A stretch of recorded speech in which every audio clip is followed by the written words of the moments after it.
Meet Maya. She's standing in the cereal aisle at the grocery store, phone in one hand, two cereal boxes in the other.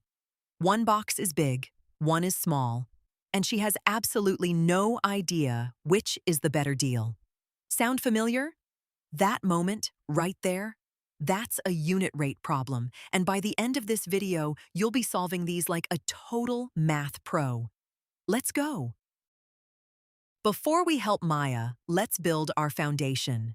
A rate compares two quantities with different units, like miles and hours or dollars and ounces. So 120 miles in 2 hours is a rate. But a unit rate takes it one step further. It tells you how much per one of something. Divide 120 by 2 and you get 60 miles per hour.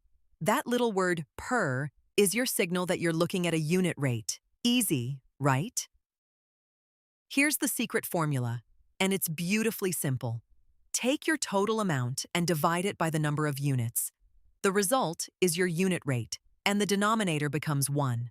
So if you paid $4 for 2 pounds of apples, you divide 4 by 2 and get $2 per pound. Always label your answer. The label tells you what per one means. That label is the whole point. Now let's see this in action. Okay, back to Maya and her cereal dilemma. Brand A is 18 ounces for $3.60. Brand B is 24 ounces for $4.80.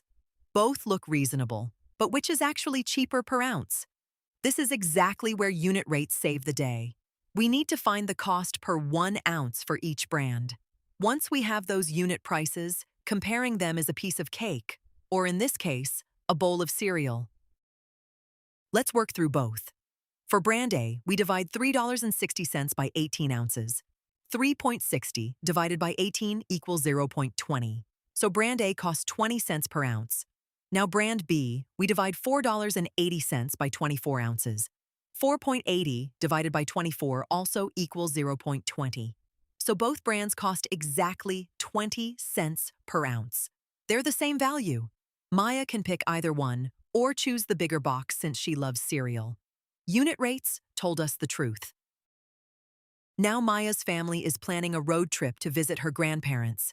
Speed is actually one of the most common unit rates in everyday life, miles per hour.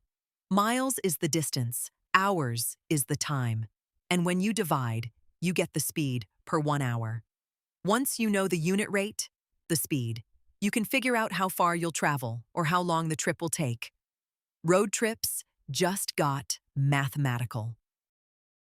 Maya's family drives 210 miles in 3 hours on the highway.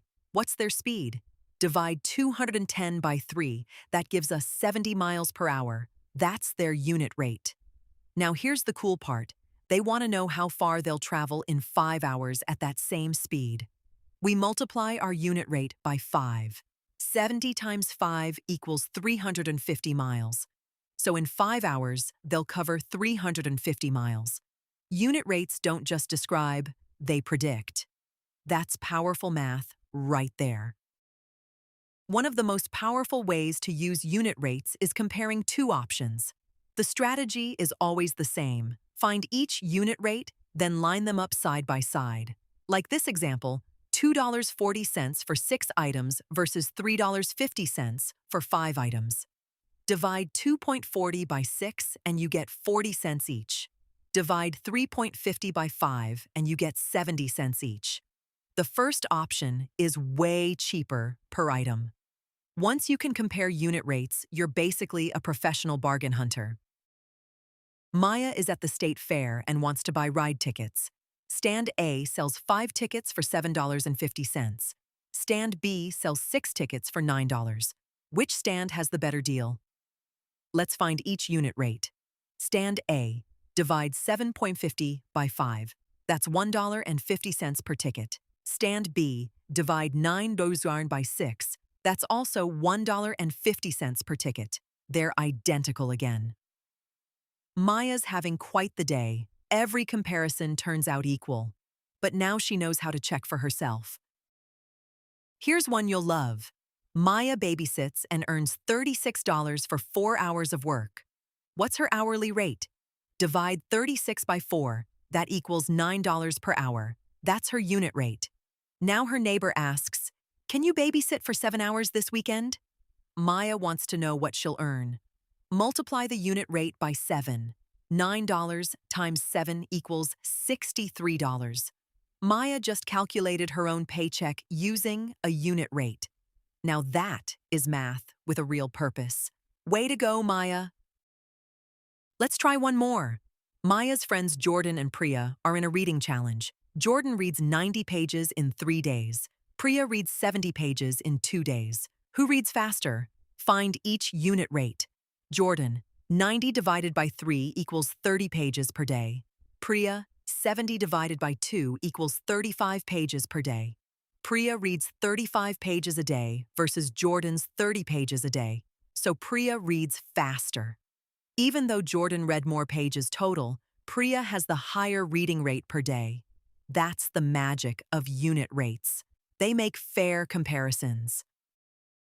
Before we wrap up, here's your 3-step cheat code for any unit rate problem. Step 1. Write the relationship as a fraction, putting your total on top and the number of units on the bottom. Step 2. Divide the top number by the bottom number. Step 3. Attach your label using the word pair. Once you have your unit rate, you can compare 2 options to find the better deal, or multiply to find a total. 3 steps. Every time. That's all it takes. Remember Maya standing confused in that cereal aisle? Look at her now. She's comparing prices at the grocery store, calculating her babysitting pay, and figuring out road trip distances like a total math rock star. Unit rates are everywhere, on price tags, speedometers, nutrition labels, and sports stats.